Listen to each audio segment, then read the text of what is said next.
He can keep his tongue. We open with the Queen that never was and Vaemond discussing the sea snake's succession and possible demise. The last of the great time jumps, I think, has transpired, and the political and character dynamic has once again moved forward without us. But now the largest step towards this dance of dragons shall henceforth commence. But what of the Velaryon line? Is it to be snuffed out? Supplanted by the pups of House Strong? Driftmark is mine. We then get a very fascinating scene of world building as we see Daemon uncovering a clutch of Syrax's eggs. All these little details of the fantasy which aren't at the forefront of a lot of the episodes are a very interesting element of this mostly drama-based show. He then receives a message that Vaemond is going to challenge for the Driftmark throne, so him and Rhaenyra need to return to King's Landing to challenge this and put Luke in his rightful birthplace. Well, kind of rightful birthplace?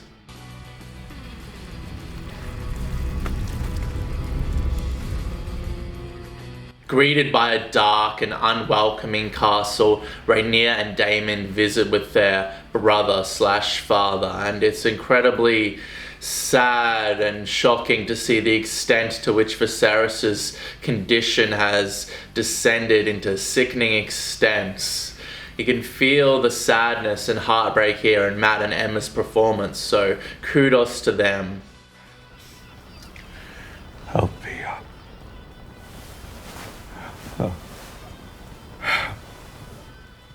This young actor did a brilliant job of portraying this traumatized and hurt assault victim. The way she emoted was very confronting and moving. It seems that Aegon has become a complete monster, which puts Alicent and Otto in an interesting predicament. The person they want to be heir, the person they want to put on the throne, will most likely be a irresponsible and insane leader with violent tendencies that might kind of change up what you think you should do, but I don't think so. They're just going to charge ahead forward with this fucking psycho. Alicent then berates her son, slapping him in the face and saying that he is no son of hers. She then immediately has to greet Rhaenyra and Daemon, and we get this hostile encounter. Daemon is of the belief that the king is being drugged up to the eyeballs by milk of the poppy, so the queen and the hand can rule and push him out of the picture. But I think his condition generally is so bad and he's in so much pain all the time that he does need to be high to this level of opiates all the time. I don't think Alicent ever harbored any ill will against the king. She genuinely seemed to love and care for him, and even though she is a maniacal character of sorts trying to manipulate this game and put Aegon on the throne, and she always seemed to care and love for the king and support him and be there for him. So I kind of think that he does need to be sedated to that level. I mean, look at him, he's all fucked up. It subjects him to considerable pain on the advice of the maesters. Oh, the maesters, of course. It is they who keep him addled on milk of the poppy while the High Towers warm his throne. Rhaenyra, if you would see him without it. An aged up Aemon then bests Kristen in combat, and this new actor portraying this character here just commands intensity and intrigue. Something about his face and his body and the way he holds himself and his confidence and swagger and that air of violence in him, the eye patch and the scar. I look very much forward to seeing what this character is going to do in this coming conflict. I don't give a shit about Tawnies. Nephews? Have you come to train?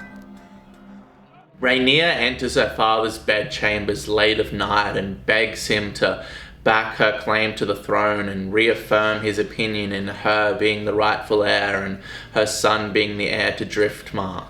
The king is so addled at this point that he just turns and slips into sleep, and Rhaenyra just weeps deeply. It was a very sad and moving sequence.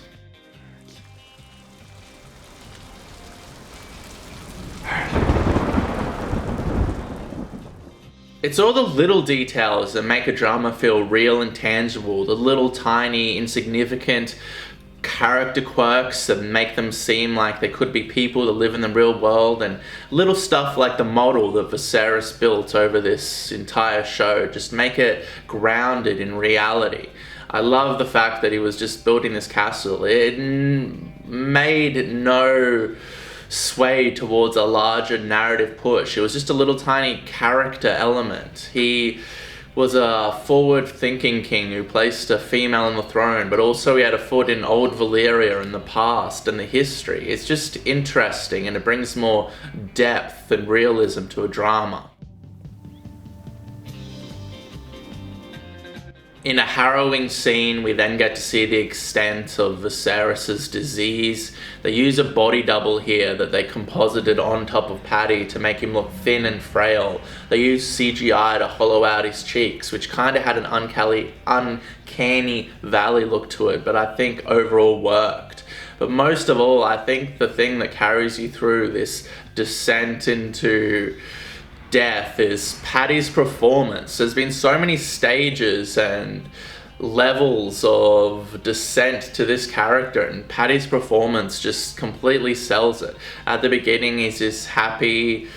Well, not so much happy. Look, a lot of bad shit happens to this guy, but there are moments where he's vibrant and upbeat and joyful, and then he just descends worse and worse, and the acting here was brilliant. Every stage along the way, Paddy was able to sell with his amazing performance, and it's because you like the character that you feel for him, and Paddy was able to do that with his charisma.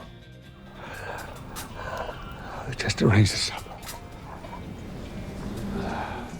This overhead shot panning across this massive cluster of melted blades of enemies fallen was beautiful. It's the little details that sell you, I tell you. Also the larger concepts at play. We gather here with the grim task of dealing with the succession of Driftmark. I can completely understand Vaemond's point of view, He is really the rightful heir to the Driftmark throne. I mean, Luke and Jace, they're not Laenor's kids. They're not genetically who should have the throne next. So his ploys and his begs of his lineage being thrown to the wayside and forgotten after they escaped old Valyria and all their history, it makes sense, and I relate to him as well. It's just interesting that all these sides here, the dynamics at play, they aren't good or evil. They're all just people who are conflicted and flawed and trying to do the right thing, and also just trying to grasp at power. My house survived the doom, and 1,000 tribulations besides.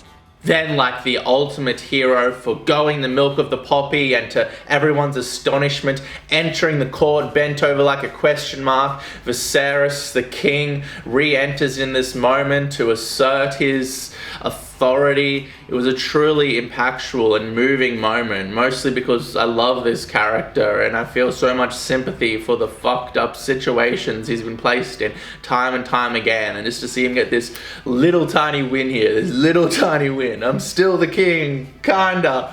Look at me go. Fuck all of you. It was impactful.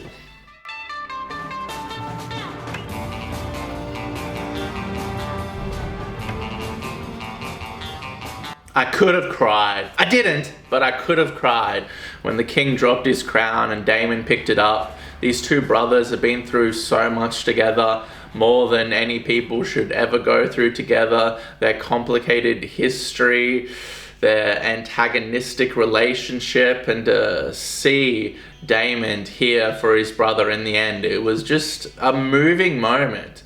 I read somewhere, well actually I didn't even read, I seen a headline and then I clicked on the link and it didn't take me to the article, it just took me to some trailer. But I seen somewhere that Matt Smith improvised this moment on set, that the crown fell off while Paddy was performing this and Matt Smith decided to walk up and pick the crown up.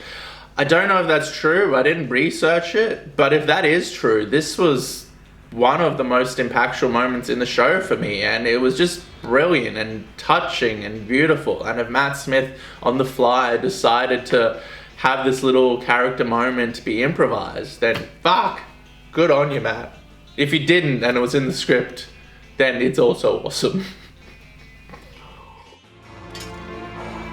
I said I'm fine. Come on. Viserys calls the Queen That Never Was opinion into play, and she reaffirms that the Sea Snake's want was for Luke to inherit the Driftmark throne. This enrages Vaemond. Baited by Daemon, he calls Rhaenyra's kids bastards and says she's a whore. This was a terrible mistake on his part. Her children are bastards! Out of nowhere, Daemon cleaved Vaemond's head in twine. This was shocking, out of nowhere, and incredibly satisfying to see. CGI was a bit shifty, but it all happened so quick that it doesn't really matter. I don't expect this to look like a high-budget movie, even though it does. Just a little moments where the CGI isn't as good as a multi-million-dollar film. That's because it's 10 hours, and what they're doing for the budget is fucking incredible.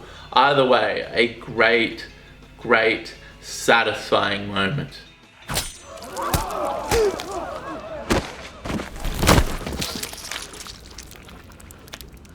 He can keep his tongue.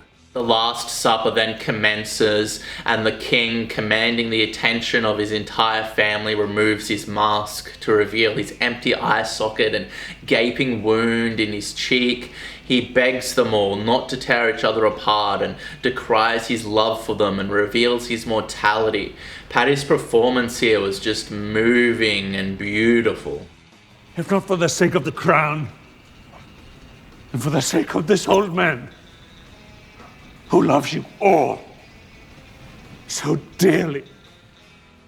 There's a short moment of actual peace and understanding here. The king's plea seems to actually affect Rhaenyra and Alicent. Unfortunately, Alicent's arrogant children have to provoke their cousins. Prompted by a pig, Aemon toasts to his strong, you get it? His strong cousins, and a kerfuffle ensues. Daemon helps to de-escalate the violence, and we get this moment between Daemon and Armand, and I look forward to these two insane Targaryens probably going head to head in the near future, presumably.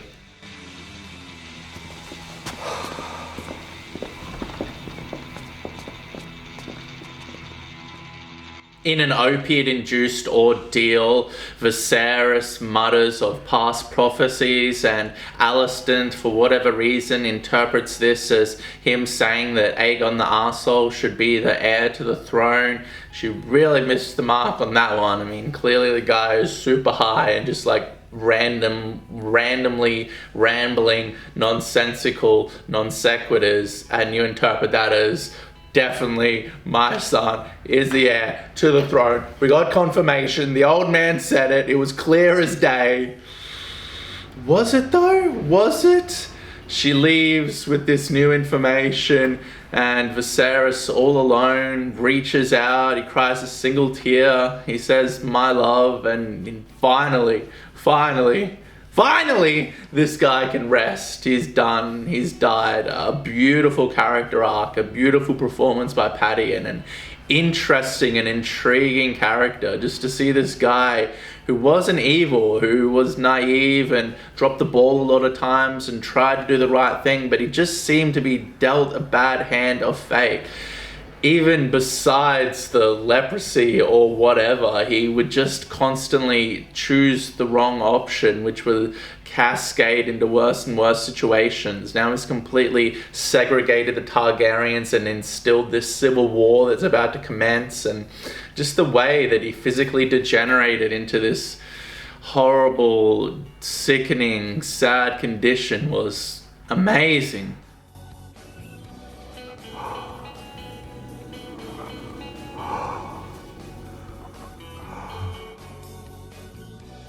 In conclusion, this episode was great. The Queen just died in real life, and now the King's died on House of the Dragon. How can we all cope with this? Paddy's performance should be commended. The way that he played this character from the beginning, upbeat and vibrant and somewhat well of health, to all the different levels of descending disease, the prosthetics, the CGI, the body doubles, everything that went into creating this character and this performance. I just loved him. He was flawed and broken and dumb and naive, but I related to him because of those moments. I don't relate to characters that are so good at everything that they're able to command the world to their very will and they never enter into hardship. That's not a human being. A human being is broken and flawed and makes mistakes, and it's those moments that relate us to these characters. So once again, I just have to admire Paddy's performance and admire the quality of writing here in this show. This was the best episode for me personally, and this show is turning out to be the best thing I've seen in 2022, and maybe one of the best things I've seen in the last 5 years. Just an A-class quality piece of drama that's dark and gritty and doesn't pander to the audience and challenges the audience and is fucked up and brutal. We've seen like 2 abortions, we've seen rape, we've seen villainy, we've seen murder, we've seen fantricide, we've seen incest, we've seen leprosy, we've seen everything. Only 2 episodes more. Let's see some more of it. Thank you all, and I'll see you next week for the second last episode of House of the Dragon. Thank you and good night.